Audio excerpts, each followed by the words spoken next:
পাহাড়ের সুমিষ্ট ফল হচ্ছে আনারস। তো যারা আনারস গাছ কিভাবে চাষ হয় বা কেমন হয় জানেন না, এই যে আমি ভেঙে নিলাম আনারসের ডগা, সবুজ অংশটা।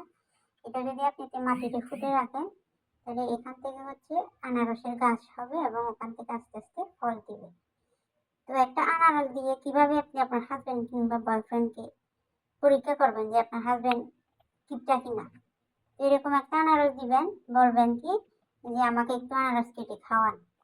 যখন দেখবেন যে এই আনারস, যে আমি যে এরকম কেটে ফেলতেছি, এরকম আনারসের চোখগুলা যদি বড় বড় করে রাখি, তখন ভাববেন আপনার জীবন তেজপাতা। আর যদি মনে করেন এই যে চিকন চিকন হয়ে গেছে, আমি কাটতে কাটতে ওভাবে যদি কেটে ফেলে, তাহলে আপনি নিশ্চিন্তে বয়ফ্রেন্ড হলে বিয়ে করতে পারেন, কিংবা হাজবেন্ড হলে নিশ্চিন্তে ঘুমাইতে পারেন। ঠিক আছে?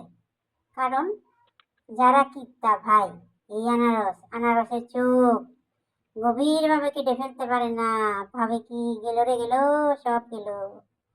এই জন্য আনারস দিয়ে আপনি পরীক্ষা করতে পারবেন আপনার হাজবেন্ড কিপটা কিনা।